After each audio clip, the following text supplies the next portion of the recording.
자, 오늘 우리는 본문 말씀을 통해서 위기를 기회로 바꾼 기도라는 제목으로 함께 은혜를 나누겠습니다. 여러분, 이런 말 들어보셨죠?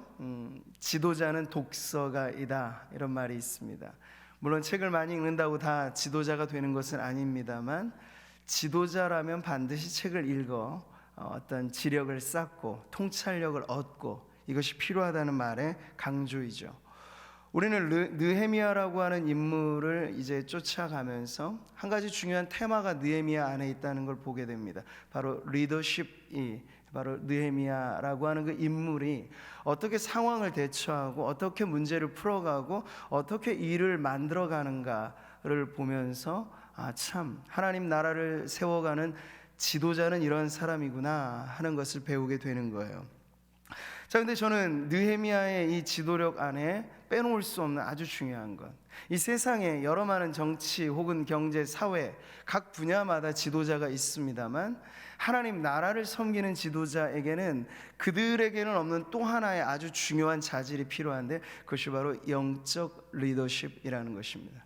영적인 권세와 이 권위가 없고서는 하나님 나라의 일을 감당하기 어렵다는 거죠. 근데 그런 점에서 느헤미야가 오늘 우리들에게 계속해서 보여주는 바는 정리하자면 이거예요. 지도자는 기도자입니다 라는 그런 아주 분명한 지도력의 표현이죠. 우리는 지금 오늘까지 해서 느헤미야 1장의 이 서두를 보며 위로의 사람, 그 이름답게 느헤미야가 어떻게 기도의 사람이 되어서 그가 끌어안아야 될 민족과 그 시대의 위기를 풀어가고 있는가라는 이 모습을 보게 됩니다. 지난 시간 우리가 보았던 느헤미야의 기도는 중보자로서 민족의 운명을 자신의 운명으로 끌어안는 모습이었습니다. 그의 몸은 수상궁이라고 하는 편안한 곳에 있었지만 그의 마음은 폐허의 도시 1500km나 멀리 떨어져 있는 예루살렘 성에 언제나 가 있었던 거죠. 자, 하나님 나라를 세워갈 일꾼으로 느헤미야는 이 고국의 곤궁의 그 상황들을 통해서 언제나 그가 그 땅을 위하여, 동족을 위하여 기도하는 사람이었다 하는 걸 보여주고 있습니다. 그에게 있어서 시대와 세상의 형편은 다름 아닌 그저 일반의 뉴스거리가 아니라 기도의 제목이 되었다는 거죠. 그렇기 때문에 그는 참담한 그 땅의 폐허의 도시가 된 예루살렘의 소문을 듣자마자 그가 강행하는 것은 다름 아닌 기도라고 하는 걸 보여주는 거죠. 자, 오늘 우리는 이어지는 1장을 마무리하는 느헤미야의 이 완결된 기도를 통해서 그의 기도가 이제 앞으로 어떻게 문제 해결의 키워드가 되고 이 열쇠가 되는가 하는 걸 보게 되는 거예요. 자, 먼저 우리는 느헤미야의 기도에서 기도에 아주 선명한 기준이 있다는 것을 발견하게 됩니다. 7절의 말씀 같이 한번 읽어보죠. 주께서 주의 종 모세에게 명령하신 계명과 율례와 규례를 지키지 아니하였나이다. 여러분, 중요한 게 무엇일까요? 기준입니다. 이 기준이라고 하는 건 모든 면에서 매우 중요합니다. 느헤미야는 기도할 때 산탄을 쏘듯 그냥 막 쏜 것이 아니에요. 정확하게 조준점 그리고 목표를 겨냥하고 정조준해서 말하자면 사격을 하듯 그렇게 정확하게 기도합니다. 그렇게 할 수 있었던 건 그의 기도에는 기준이 있었기 때문이죠. 회개라고 하는 것도 마찬가지죠. 그냥 느끼는 대로 막 하는 것이 회개가 아니고 어떤 기준선상에서 우리의 죄를 깨달을 때 회개는 정확한 목표를 향한 기도가 될 수 있습니다. 근데 그 기준이라고 하는 게 뭘까요? 여러분, 히브리어나 헬라어 양쪽 모든 성경의 원어에서 보면 죄라고 하는 단어가 하나의 공통된 뜻을 다 갖고 있다는 것을 발견하는데요. 히브리어에서 죄는 하타 여러 가지 단어가 있습니다. 아원, 페샤 이런 단어들이 있는데 뜻은 비슷해요. 기준에서 벗어난 상태를 바로 죄로 규정하는 거죠. 죄는 무엇입니까? 묻는다면 기준에 미달된 상태예요. 죄는 무엇입니까? 기준을 이탈하는 것이에요. 죄는 무엇입니까? 기준을 거역하는 것입니다. 이게 바로 죄라고 하는 본래적인 의미인 거죠. 그리스어도 마찬가지입니다. 하마르티아라고 하는 원어 역시도 관역을 비껴나다라는 뜻이 있어요. 활을 쏘긴 쐈는데 관역을 마치지 못하는 것을 죄라고 하는 상태로 말해주는 거죠. 잃어버리다, 이런 뜻이에요. 자, 죄는 목표를 잃어버리는 거죠. 기준점을 벗어난 문제입니다. 그래서 지금 느헤미야가 회개하는 건 그냥 막 감정에 의지하여 하는 기도가 아니라, 여기 보세요. 계명과 율례와 규례, 뭔가요? 하나님의 말씀이라고 하는 기준에서 봤을 때 그 당시에 자신과 내 아비의 집과 우리 조상들, 그리고 현 시대에 살고 있는 이스라엘의 모든 백성들이 이 기준을 두고 봤을 때 하나님의 말씀에 미달된 상태, 이탈한 상태, 거역한 상태를 피하지 못하겠다는 거예요. 그렇기 때문에 느헤미야는 그것이 죄스럽게 느껴져서 하나님 앞에 제대로 회개하고 있는 거죠. 자, 여러분, 느헤미야가 살았던 그 당시 에스라, 느헤미야 시대는 동시대적인 인물들이잖아요. 그때 가장 강화되었던 새로운 풍토 중에 하나가 뭐냐면, 그 땅을 빼앗겼던 흩어진 유대인들, 디아스포라 유대인이라고 불리는 사람들 안에서 회당 문화가 급성장했다는 거예요. 성전을 잃어버렸으니 희생제사를 통한 예배를 드리지 못합니다. 그렇다고 예배를 드리지 않을 수는 없기 때문에 그들은 유대인 남성 10명 정도만 모이게 되면 회당의 구성 요소가 충족이 되어서 회당이라고 하는 이 소그룹의 모임들을 갖게 됐어요. 근데 그 회당에서의 예배는 성전 중심의 희생 제사의 예배가 아니고 말씀 중심의 예배로 바뀌어지게 된 거죠. 이게 바로 에스라, 느헤미야, 또 포로기 시대의 유대인들 안에 일어난 예배의 새로운 변화였습니다. 이 회당 중심의 예배가 특히나 강조하는 건 하나님의 말씀이에요. 그들은 들으라 이스라엘, 이 쉐마로 알려져 있는 말씀으로부터 출발을 해서 그리고 기도합니다. 그리고 나서 이어지는 건 율법서를 읽고 예언서를 읽습니다. 그리고 이 서기관이나 랍비, 그 회당의 모임을 중심으로 한 리더가 말씀을 강론하고 그리고 축복 기도를 하면서 오늘 우리가 드리는 예배와 매우 흡사한 그런 말씀 중심의 예배를 드리게 되었다는 거죠. 그래서 비록 땅은 잃어버리고 성전은 찾을 길 없지만 흩어진 디아스포라 유대인들은 회당을 중심으로 해서 말씀의 공동체로 그들이 교육을 받고 그 모임을 이어갔다는 거죠. 포로기 몇 세대를 이어서 지금 살아가고 있는 느헤미야 역시도 바로 그러한 회당 중심의 말씀 교육으로 인하여 어릴 적부터 그런 뼛속 깊숙이 유대인의 신앙 교육으로 자라온 인물인 것을 우리는 알 수 있습니다. 그렇기 때문에 느헤미야에게는요, 이 기준이 확실했던 거예요. 계명과 율례와 규례로 표현되어지는 하나님의 말씀. 자, 여러분, 말씀과 기도와 말씀은 결코 떨어질 수 없는 중요한 연결고리에 놓여져 있습니다. 우리가 하나님 앞에 회개한다는 건 말씀이 우리에게 들려질 때부터 회개는 제대로 드려지게 되는 거예요. 모든 참된 말씀, 이 회개의 역사는 하나님의 말씀이 진정 좌우의 날선 검처럼 예리하게 성도들의 가슴을 파고들면서, 아, 내가 전에는 몰랐던 이것이 내 죄이구나, 말씀에 비추어 보니 난 미달되었고 이탈되었고 내가 말씀을 거역하고 있었구나 하는 것을 깨달아질 때 비로소 진정한 회개가 드려지기 시작하는 거죠. 자, 오늘 우린 느헤미야의 기도가 이 말씀의 기준선상에서 정확한 선명한 기준이 있는 회개로부터 출발하게 된 것을 보고요. 그리고 나서 그가 발전되어지는 과정을 보게 되면 기준이 아주 선명했기 때문에 그 문제의 근본 진단을 아주 정확하게 할 수 있었다 하는 장면으로 보게 되는 거죠. 우리가 옛말에 사공이 많으면 배가 어디로 간다고 하죠? 산으로 가요. 배가 바다로 가야 되는데 왜 그런 일이 일어날까요? 기준이 많기 때문에 그래요. 아, 내 생각은 이게 옳고 당신 생각은 이게 옳고 모든 기준들이 서로, 그리고 우리는 다원화된 사회를 살고 있잖아요. 절대적인 것에 대한 절대적인 거부감이 이 포스트 모더니즘의 시대에 유행하는 관념입니다. 그렇기 때문에 무언가 이것이 이 답입니다라고 말하는 것을 싫어합니다. 여러 사공들이 있기 때문에 그래서 점점 배가 산으로 올라가는 형국들을 우리가 많이 보는 거죠. 기준이 많아지면 이렇게 하나의 방향으로 가기가 어렵다는 것입니다.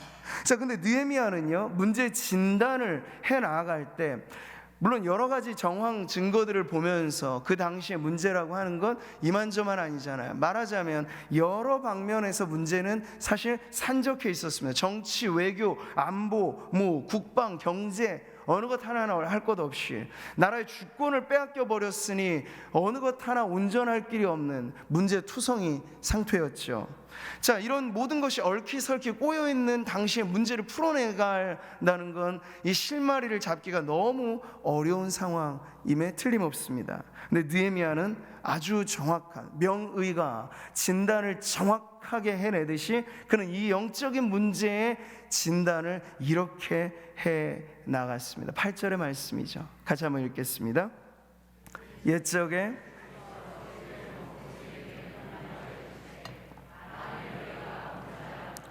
내가 너희를 여러 나라 가운데로 흩을 것이요.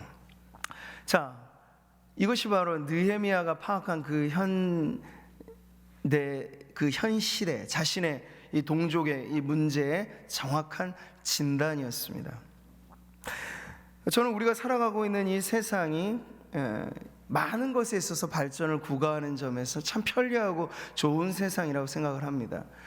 자, 그런데 현대주의라고 하는 새로운 사상은요, 우리가 조금 더 심각하게 고민을 해보아야 될 여러 문제들이 있습니다. 현대주의라고 하는 건 뭘까요?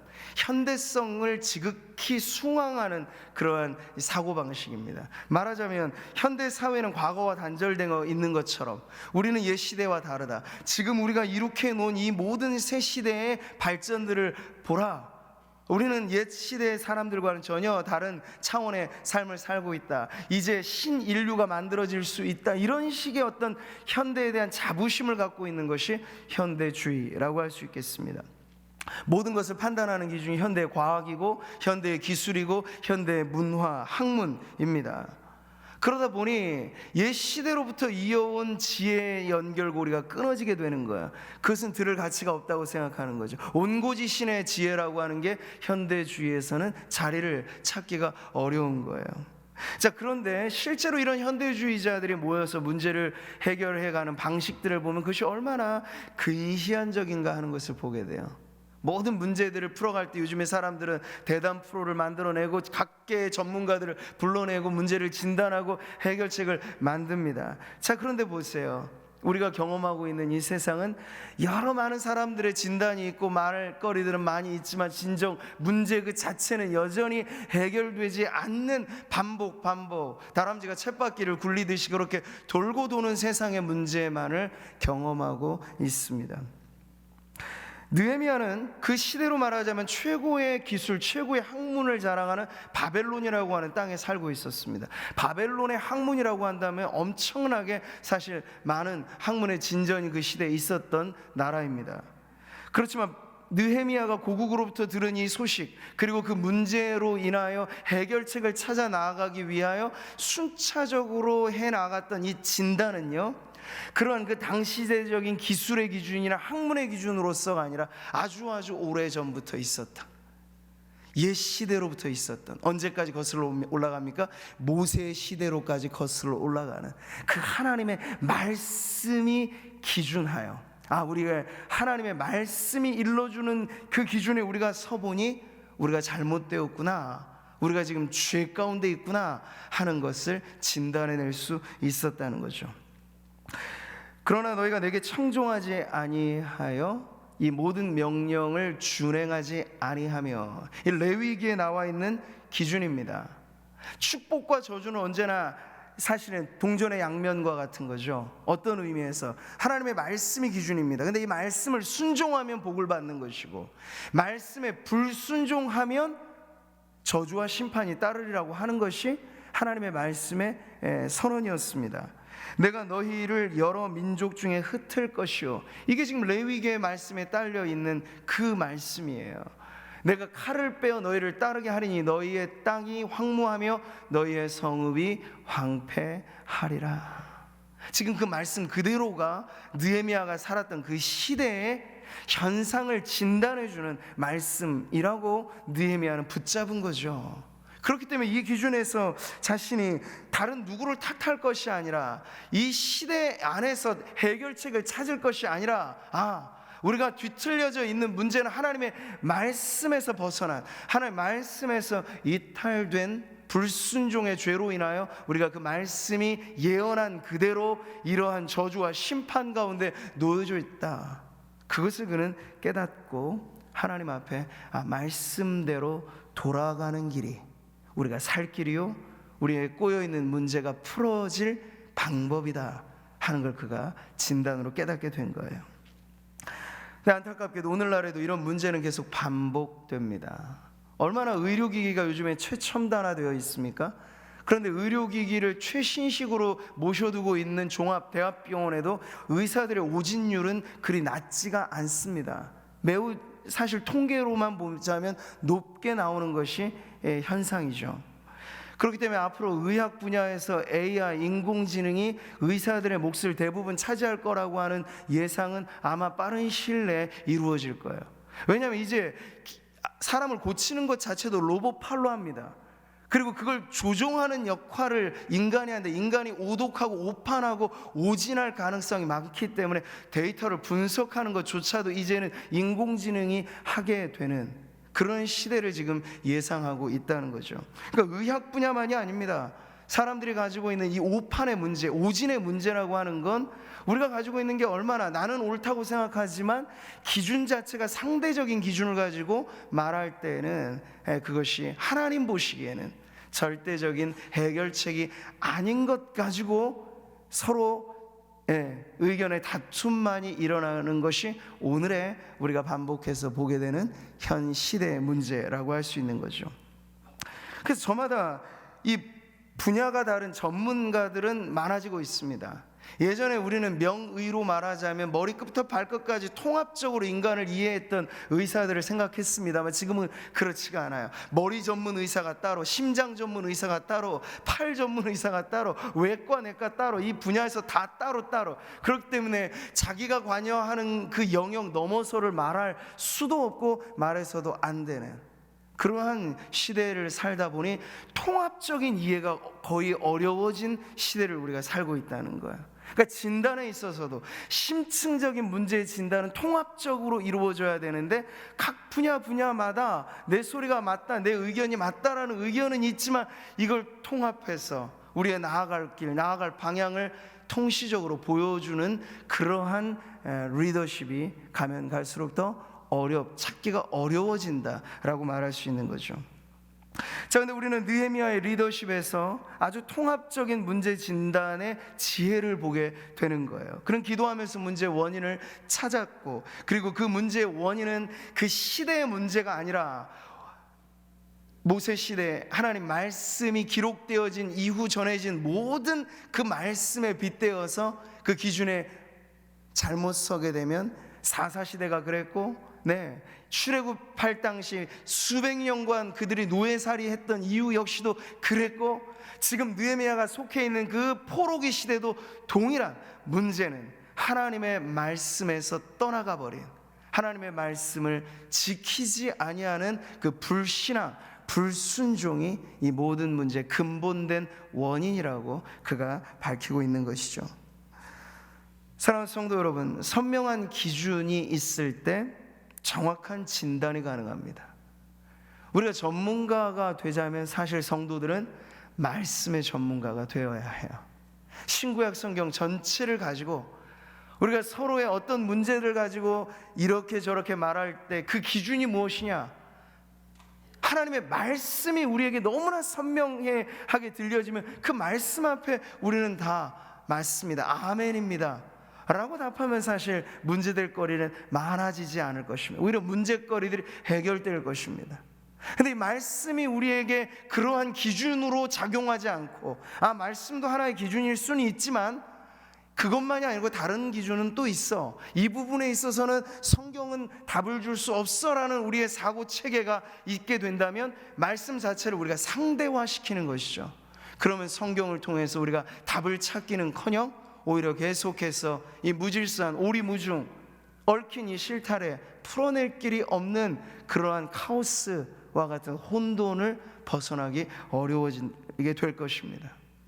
자, 이어지는 이 내용들을 보세요. 선명한 기준에서 정확한 진단을 하고 나면 그 다음은 어떤 게 나오게 될까요? 확실한 처방이 나오게 됩니다. 처방은 그때 가서 나오는 거야. 선무당은 사람을 잡는 법이고 그리고 돌팔이 의사 역시도 사람을 잡죠. 그 사람들의 특징은 뭐냐면 너무 빨리 이 결과를 준다는 거예요. 이 약 하나만 먹으면 다 될 거라고 하는 만병통치약을 파는 의사들은 너무나 빠른 처방을 주기 때문에 돌팔이라 말하는 것입니다. 근데 명의는 그렇지가 않죠. 처방전을 쓰기 전까지가 사실은 심사숙고를 하는 거예요. 이 근본된 문제가 뭔가. 근데 그 문제만 잡아내면 사실 그 문제에 대한 해결책은 그리 어렵지 않다는 게 답으로 나오기 때문이죠. 느헤미야가 바로 그 처방전을 이렇게 그의 기도를 통하여 우리에게 가르쳐 줍니다. 9절의 말씀이죠. 다 같이 한번 읽어보겠습니다. 만일 내게로 돌아와 내 계명을 지켜 행하면 너희 쫓긴 자가 하늘 끝에 있을지라도 내가 거기서부터 그들을 모아 내 이름을 두려고 택한 곳에 돌아오게 하리라. 이 기도에 담겨져 있는 이 말씀, 느헤미야가 오래도록 간직해온 하나님의 말씀, 모세 시대로부터 쭉쭉 이어져 왔던 그 말씀을 가지고 그는 이제 처방전을 써 내려가게 되는 겁니다.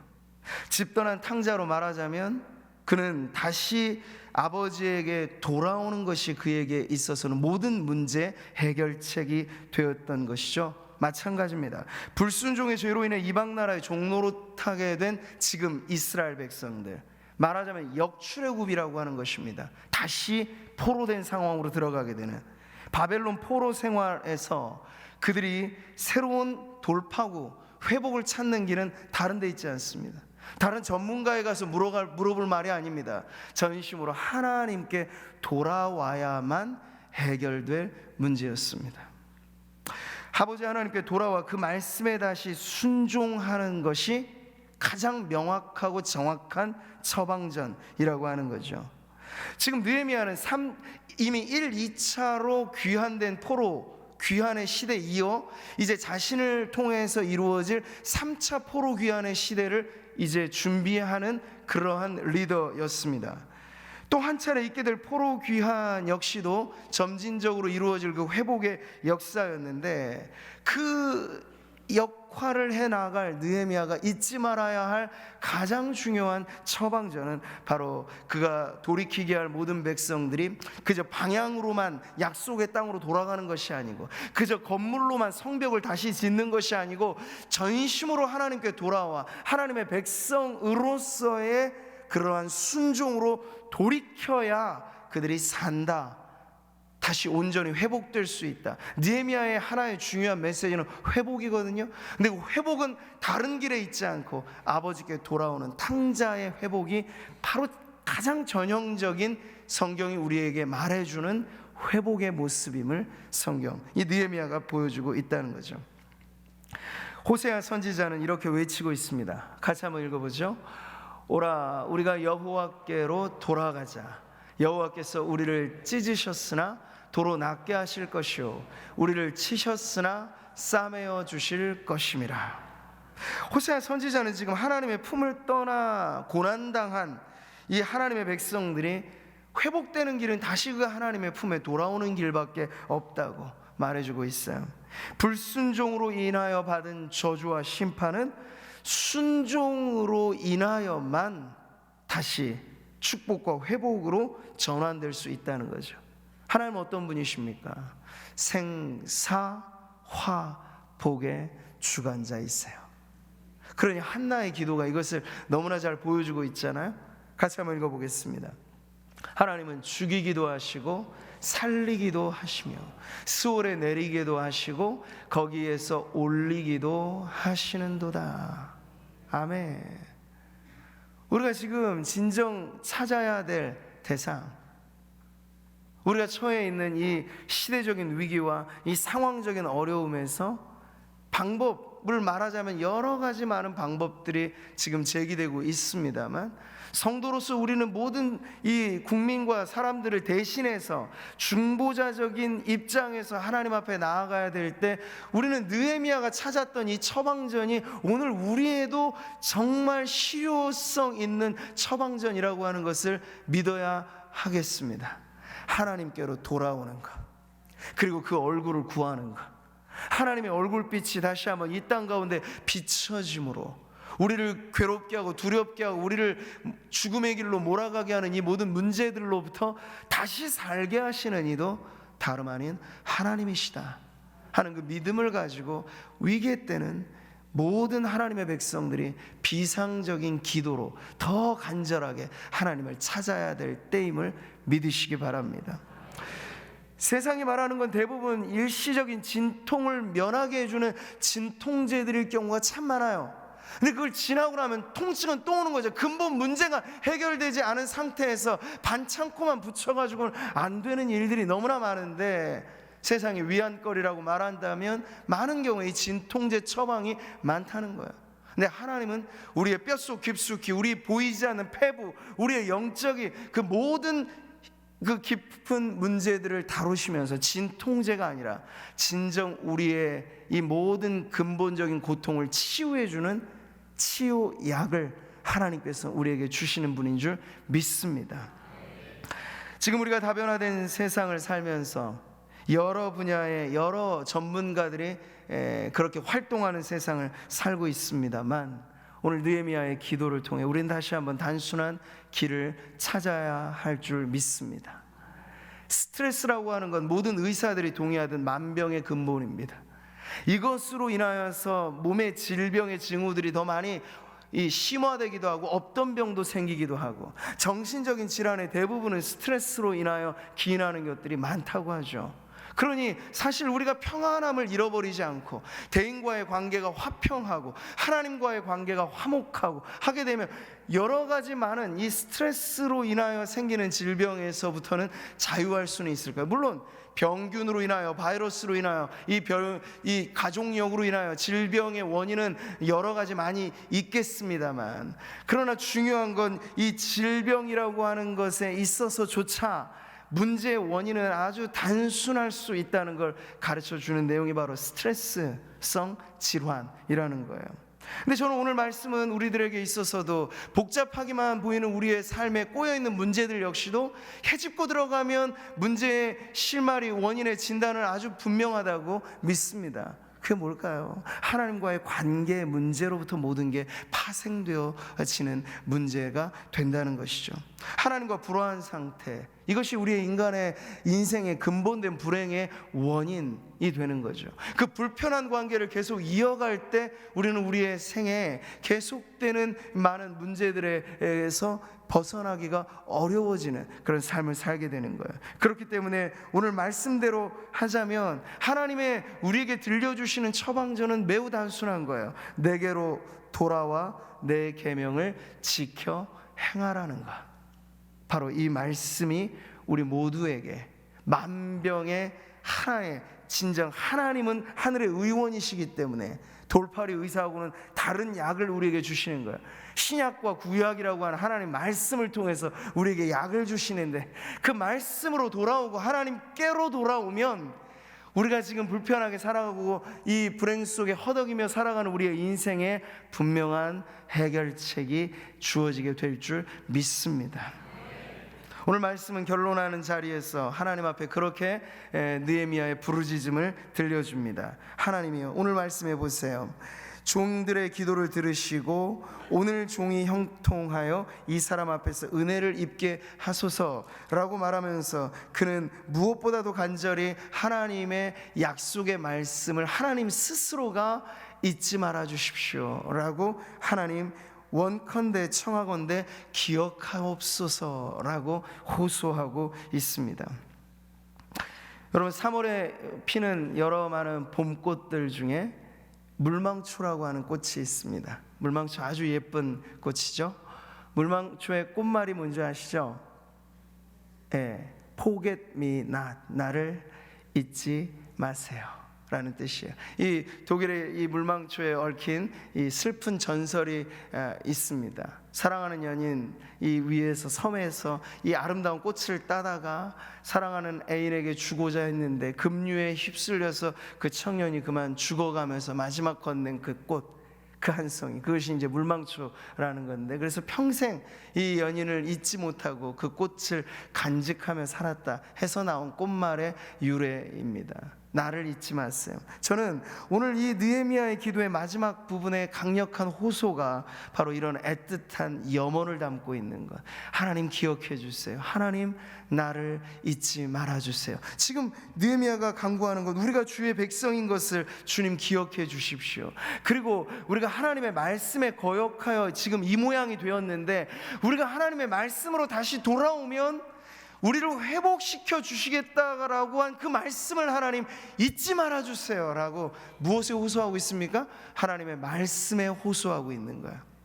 우리가 지금 이탈된 것이 하나님의 말씀이었는데, 회복의 길 역시도 하나님의 말씀이니 하나님, 우리가 그 말씀을 들고 주님 앞에 나올 때 우리를 잊지 마시고 우리를 꼭 기억해 주시고 우리를 구원의 길로 인도해 주옵소서. 이게 지금 느헤미야의 기도입니다. 히브리서에 보면 하나님이 어떤 분이신가에 대해서 이렇게 말씀하고 있습니다. 같이 한번 읽어보죠. 하나님은 약속을 기업으로 받는 자들에게 그 뜻이 변하지 아니함을 충분히 나타내시려고 그 일을 맹세로 보증하셨나니, 이는 하나님이 거짓말을 하실 수 없는 이 두 가지 변하지 못할 사실로 말미암아 앞에 있는 소망을 얻으려고 피난처를 찾는 우리에게 큰 안위를 받게 하려 하심이라. 아멘. 이 말씀이 뭔가요? 하나님은 말씀, 그 약속은 반드시 지키신다. 이걸 맹세로까지 하나님께서 약속하셨다는 거예요. 그러니 우리가 주님 앞에 나와 주장할 것, 우리의 지극정성도 아니고 도덕과 윤리도 아니고, 더 근본적으로 하나님의 말씀, 의사, 우리가 수술대 위에 올려져 있으면 여러분 우리의 주장이 중요하겠습니까? 아니죠. 그냥 말없이 누워있을 뿐이 우리는 의사만 믿고 의사의 처방, 의사의 처치만을 따르면서 그대로 누워있어야 되는 것처럼, 우리가 영적으로 회복되어지고 우리의 나라와 우리의 개인과 우리의 교회 모든 회복의 길로 나아가는 길에 있어서는 하나님의 말씀 앞에 고분고분 그 말씀에 엎드려서 하나님이 말씀대로 우리를 회복시키실 것이라고 하는 분명한 믿음만 가지고 주님 앞에 나아갈 때, 하나님은 그 말씀에 어긋나 범죄함으로 말미암아 죄와 저주의 인생을 살아가는 이들도 다시 그 말씀을 가지고 돌아온 탕자를 말없이 안아준 그 아버지처럼, 하나님은 말씀으로 다시 돌아오고 회개하는 백성들을 거절하지 아니하실 것입니다. 맹세로 약속하신 그 은혜가 바로 하나님의 말씀이라고 하는 거예요. 하나님은 거짓말을 못하십니다. 전능하신 하나님이 딱 하나 못하시는 게, 말씀을 하나님은 스스로 저버리지 못하신다는 거예요. 오늘 우리의 기도가 명확한 이 느헤미야가 가지고 있는 기준처럼 우리의 기준이 아주 분명해진다면, 그 말씀이라고 하는 약을 가지고 하나님 앞에 나와 우리가 회복되기를 바라면서 그 말씀을 주신 하나님 앞에 나아가 주님의 긍휼과 자비를 구할 때, 하나님은 오늘 우리가 안고 있는 이 시대적인 불안과 어려움의 이 문제들로부터도 우리를 다시 회복시키시는 그 은혜, 긍휼과 자비를 베풀어 주실 줄 믿습니다. 여호와여, 어찌하여 그 큰 권능과 강한 손으로 애굽 땅에서 인도하여 내신 주의 백성에게 진노하시나이까? 느헤미야가 주장했던 건 바로 그거예요. 우리는 주의 백성이지 않습니까? 하나님, 그러니 우리를 좀 돌아봐 주십시오 라고, 우리를 처음에 주님께서 예수의 피로 구원받게 하셨던 성도들인데, 성도들의 삶이 곤두박질치고 우리의 삶이 세상의 비웃음거리가 되고, 그런 걸 주님 어찌 참아보십니까? 바로 그러한 외침인 거예요. 우리는 주의 백성이 아닙니까? 주님의 강한 능력으로 구원하신 우리가 세상의 조롱거리가 되지 아니하도록 주의 백성을 돌아봐 주시고 주의 백성들을 지켜 주시옵소서 라고 말이죠. 사랑하는 성도 여러분, 약속을 기억해달라는 느헤미야의 기도, 주의 백성된 이스라엘 백성을 잊지 말아달라고 하는 그의 간절한 염원이 담겨져 있는 기도, 오늘 우리는 이 느헤미야의 기도를 보면서 이것이 바로 위기를 기회로 바꾼 기도라고 하는 것을 살펴보게 되는 것이죠. 민족의 위기는 이제 그 당시 느헤미야가 살았던 시대에 하나 둘씩 바꾸어지게 될 텐데, 그 모든 서두에서 영적인 지도자로서 느헤미야는 그 백성의 문제를 하나님 앞에 올려놓고 하나님 아니면 해결될 길이 없는 그 다급한 상황에서 도울림 없는 인생들을 의지하지 않고 오직 하나님만이 우리의 도움이시라. 하나님과 여러분 독대하는 기도가 얼마나 위대한지를 보여주는 것 아닙니까? 느헤미야 이 한 사람의 기도가 그 시대를 어떻게 바꿔나가는가를 하나님은 다시 한번 우리에게 보여주면서 도울림 없는 사람들을 기대지 말라고, 하나님 앞에 엎드리라고, 하나님과 독대하는 기도만이 살 길이라고, 그게 저와 여러분에게도 울림이 되기를 바랍니다. 골방의 기도도 얼마든지 하나님의 응답하심이 있을 때 크고 놀라운 기적의 출처가 된다는 걸 잊지 마시고, 이러한 때 우리가 더욱이 힘써야 되는 건 바로 성도들의 골방의 기도가 회복되는 것. 우리가 늘 평상시 모이는 모임의 자리, 더 특별하게 많은 걸 만들 것 없이 우리의 이 모임의 자리에서 주님의 이름을 부르는 성도들이 깨어있기만 하다면, 우리 구미 상모교회가 모여서 기도하는 이 자리 안에서도 하나님은 얼마든지 시대를 역전시킬 만한 하나님의 은혜를 베풀어 주실 줄 믿습니다. 그 하나님을 의지하여서 오늘 우리가 계속해서 이 어려움을 타개해 나갈 만한 하나님의 능하신 손길을 구하며 간절히 기도하는 자리에 나아가는 저와 여러분 되시기를 주님의 이름으로 축복합니다. 위기의 시대 근본 해결책은 기도라고 하는 걸 다시 한번 이 말씀을 통하여 우리의 가슴에 새기고, 문제 해결의 마스터키, 이 기도에 우리가 얼마나 최선을 다하느냐, 기도에 얼마나 깨어있느냐, 기도에 얼마나 믿음으로 하나님 앞에 나아가는가에 승부수를 두어서 하나님의 은혜의 보좌에 담대하게 나아가는 저와 여러분 될 때, 하나님께서 오늘 우리 성도들이 개인으로 짊어지고 있는 무거운 이 짐들, 그리고 우리가 풀어가야 할 이 커다란 이 민족과 이 시대의 짐들을 하나님께서 내려놓고 참된 위로와 평강과 안식으로 우리를 이끌어 주실 줄 믿습니다.